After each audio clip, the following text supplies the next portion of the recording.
simple example of how we do capital budgeting. We've got Midtown Clinic here, a not-for-profit provider. It's considering a piece of diagnostic equipment. I have no idea what that is. It looks like R2-D2. But anyways, it costs $200,000. It's going to cost $40,000 to ship it and get it here and install it. It'll last 4 years, and it can be sold at the end of 4 years for a salvage value of $25,000. It's going to do 5,000 scans a year, $80 per scan, and inflation rate of 5% and a corporate cost of capital of 10%. So we know that we're going to, in this example, we're going to assume that all costs, all revenues are going up by 5% per year, which is clearly a simplistic assumption, but we're going to do it for the sake of simplicity, make it easy to understand. Yeah? Previous slide, what does neutral indicate? You know, I do not know. It's a term that Lou uses, and I don't know what he means by it. I don't know what a negative or positive inflation rate would. I mean, I know what it would be if it was positive number or negative number. I don't know what he means. I'll have to ask him. I just noticed that for the first time. So what we're going to do is essentially what we did last term when we talked about time value analysis and bond funding and so on. We're going to have initial costs. We're going to make of the $200,000 and the installation shipping costs, and then we're going to have some operating cash flows over the 4 years, and then we're going to get rid of the machine in year 4, which is the terminal cash flow. So how do we now analyze this? Well, the T0 expenditure is the $200,000 plus the 40 installation and shipping. So we have net cash outlay of $240,000. So here are the revenues and the costs that come from this project. We're estimating $400,000, which is the $80 per scan times 5,000 scans. And then what happens is we go from 400 to 420 to 441 to 463. What's happening there? Yeah, we're assuming a 5% rate of inflation. So those revenues are going up by that amount per year. Supply costs start off at $200,000. And again, they're also inflated at 5% per year, as well as our labor costs. So you can see our net operating cash flows are all in inflated dollars. They're going to be $100,000 net cash flow in the first year, 105, 110, 116, and so on. Why haven't we included depreciation? Non-cash flow expense. It's an accounting tool only. And then finally, the terminal cash flows. We're going to have $25,000 of salvage value. We're assuming it's a not-for-profit, so there will be no tax. So our bottom line is here are our net cash flows. We're going to spend $240,000 today, and in return, we're going to have income of $100, $105, $110, $116,000 per year, plus the residual value, $25,000 in the 4th year, for a total cash flow of $141,000 in the last year. Note that these cash flows are estimates. Why is it important to say that?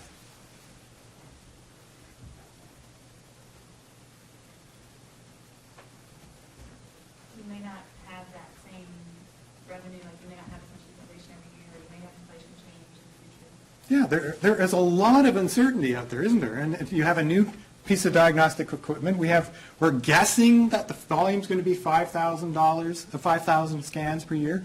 We're estimating the revenue will be $80 per scan. We're estimating the rate of inflation will be 5% per year. We're estimating the labor supplies, the labor costs will be $200,000 per year. I mean, there's a lot of guesswork. There's a lot of estimation in capital budgeting. So we always talk about these as estimates. So what would be the impact if we had a loan and we wanted to include $5,000 and there was $5,000 in annual interest expense? This interest expense, you'll see, is not in that list. Why not?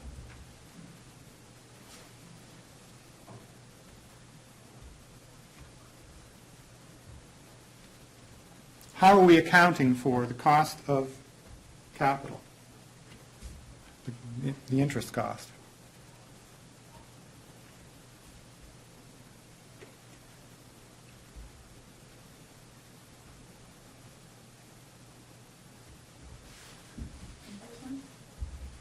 let's go back to this, right back to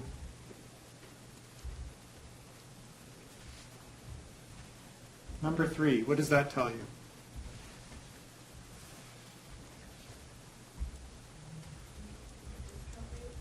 The discount rate. Tell me more about that. Certain assumptions are built in with risk and opportunity costs, so that's the discount rate. Right, so the project cost of capital is how we are recognizing the cost of capital. If we included interest expense in this analysis, we would be double counting because we would be discounting the interest expense by the cost of capital. So interest expense is not in as a line item in the capital budgeting. It's accounted for by use of the cost of capital. How is it relevant? The $25,000 was spent last year to improve the space of housing equipment. What impact does that have on cash flow? So therefore, we ignore it. The space for the equipment could be rented out. How do we use that? Or do we?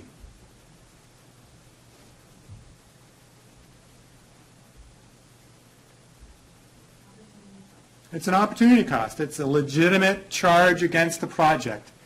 If we don't buy the equipment, we can use the space for something else that would generate $1,000 per month. That is an opportunity cost. The new equipment would reduce the volume of an existing service line. Brian, I'm going to ask you to talk about that one. Because that is what? I mean, that's just going back to the example of cannibalization. Yeah, that is cannibalization. Sorry? Oh, that, where efforts and funds are going elsewhere. And this, that's good. If it's a replacement project rather than an expansion project, then essentially what we would be doing is if, for example, this piece of diagnostic equipment was already there, we were just replacing it with a newer volume, then again, the incremental cash flows are what is important. We look at the cash flows that the old piece of equipment is generating, and we compare it to the new cash flows that the new piece of equipment would generate. The difference between those two cash flows is the incremental cash flow, and that's what we should be using in our capital budgeting analysis. Break-even analysis. So there's various ways to talk about break-even, time, input variable, and so on. We're going to focus, first of all, on the first financial tool, which is called payback. And you probably remember payback from 740. It is a very handy-dandy kind of tool. It's easy to calculate. So here are our net cash flows in the first line. They're exactly the same cash flows as we talked about a minute ago, the 240 cash outlay and the inflows of 100, 105, and so on. The cumulative cash flows essentially is what happens when we add the first to the second to the third, and so on. So the 240, negative 240 is the first cumulative cash flow. The negative 140 is calculated how?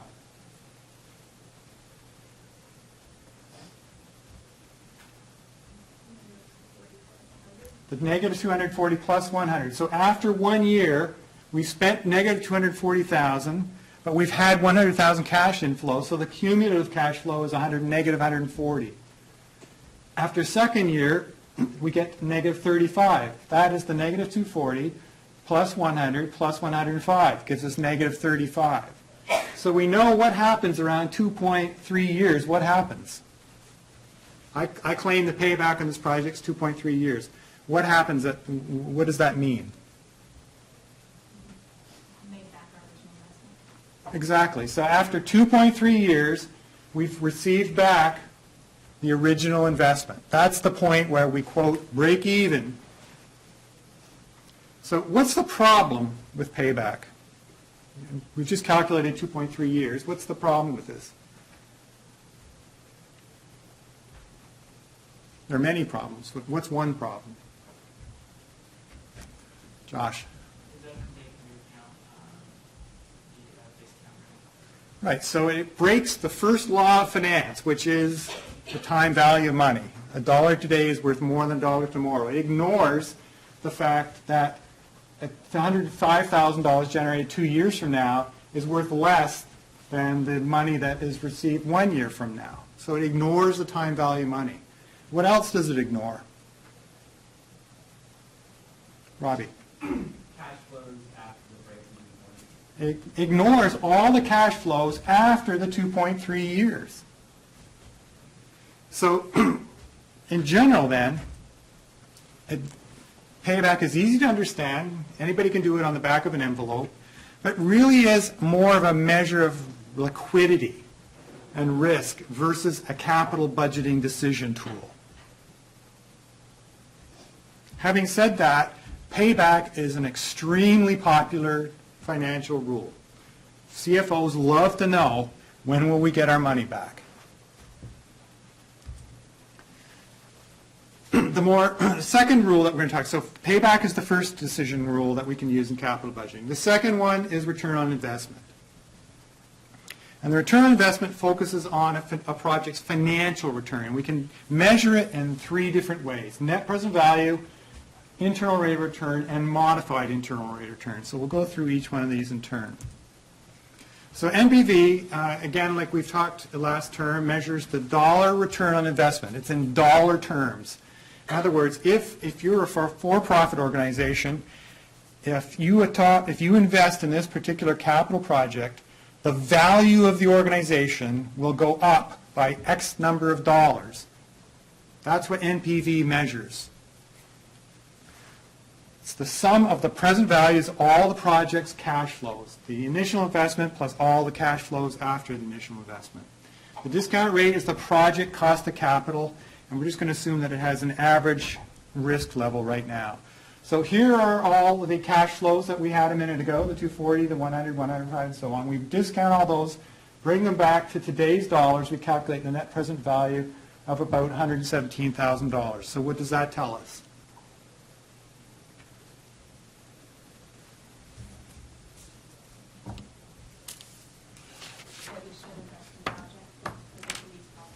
It has a positive net present value. The present value of the cash inflows exceeds the present value of the cash outflows. The value of the organization goes up by investing in this project. It's a good thing. We can use Excel very simply. The NPV formula, again, you used it last term as well. We simply tell we tell Excel what cell the interest rate is located in. In this case, it's A2. And then we say A4 to A7. You'll notice that it's not A3 to A7. It is A4 to A7. Because remember, Bill Gates decided to include the initial investment outside the NPV formula. So we put NPV A2, which is where the 10% the interest rate is, and then A4 to A7, which are the cash flows a year to 4 years from now. And then we add in the initial investment of $240,000 outside of the formula, and we get the $117,000 net present value.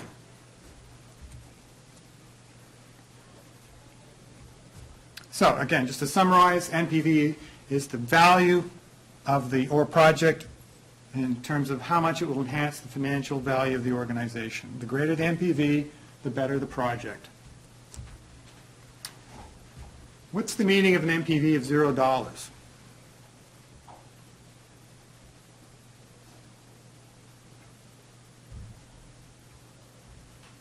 Mm-hmm. Would you be indifferent? Financially, it doesn't enhance or define your financial picture, so you'd be indifferent as far as just financial. Exactly. And just skipping ahead for a minute, what does it mean about internal rate of return? Internal rate of return would be equal to the cost of capital. It would be equal to the cost of capital. In other words, the rate of return, what you're getting in, exactly equals what it costs you to supply the capital. This third method that we can talk about is the internal rate of return, which basically is the most common metric that CFOs and other management teams will use to measure the value of a capital project. It's a percentage rate. It's the discount rate that forces the present value of the inflows to equal the cost of the project. In other words, it's the interest rate that forces the NPV to be 0. So again, the question here is we've got our same cash flows as we talked about a minute ago along the timeline. And we want to then bring that back, and what interest rate forces the NPV of those cash flows to be zero.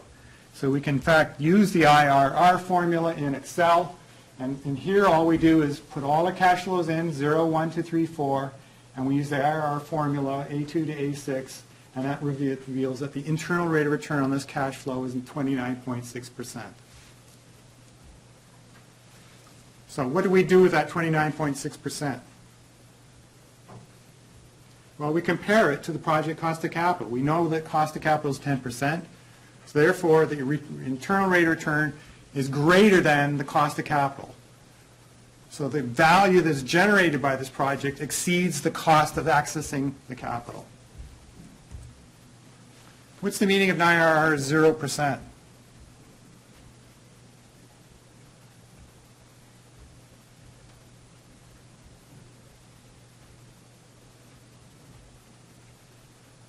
You mean that it would cost more than you would get back on return.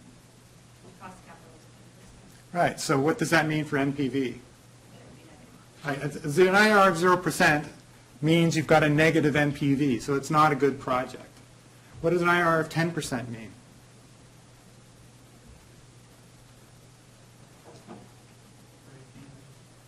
You've got to break even because it equals the cost of project cost of capital, so the NPV's got to be 0. And you can see, you can graph this at some point above in the pink or purple area. You can see that the internal rate of return is greater than the project cost of capital, and value is enhanced, and then below the project cost of capital, where in the shaded area value is decreased. That's where the internal rate of return is less than the project cost of capital. And so the final metric we can use is modified internal rate of return. This is probably one you may or may not have heard of before. And this arose because of the mechanics of the internal rate of return rule. The internal rate of return assumes that the profit that's generated by a project is reinvested at the project's internal rate of return. So the internal rate of return on this project is 29.6%. What that means is that the cash flows that are generated by that project, IRR assumes that they are reinvested at the same 29.6% rate. So a lot of financial managers, when they're confronted with that reality, they say, well, that's clearly an unrealistic assumption, because how many 29.6% projects are out there? So what the modified internal rate of return does is it calculates the internal rate of return, but it assumes that the profit is reinvested at the cost of capital, which is a more reasonable and realistic assumption than the internal rate of return. So essentially what we do in this case is we compound forward all the cash flows at the cost of capital, 10%, and then we see, well, what is the internal rate of return that provides 522.15 thousand in net cash flow 4 years from now compared to the cash outlay 240%. So again, you can use the modify the MIRR function on Excel, and all you do here is you have to tell the Excel formula what rate you want the profit to be reinvested at. Here we're using 10%, and then you put in the cash flows, the net cash flows for each year, and it comes back and tells you that 21.4% is the modified internal rate of return. You'll notice that, what do you notice about the MIRR compared to the IRR? It's a lot lower, and that should be intuitive because you're assuming that the profit is going to be reinvested at 10% instead of at 29.6%. So MIRR is, generally speaking, a more realistic, but not, it's not, I have to say, it's not widespread use. So again, it's interpreted exactly the same way. Because the 21.4% is greater than the cost of capital, 10%, it's still expected to contribute to shareholder wealth. It gives us exactly the same decision rule as the IRR rule. MIRR and IRR will always give the same decision. It's just that the potential profit the potential difference between the cost of capital and the IRR is smaller typically with MIR than it is with IRR.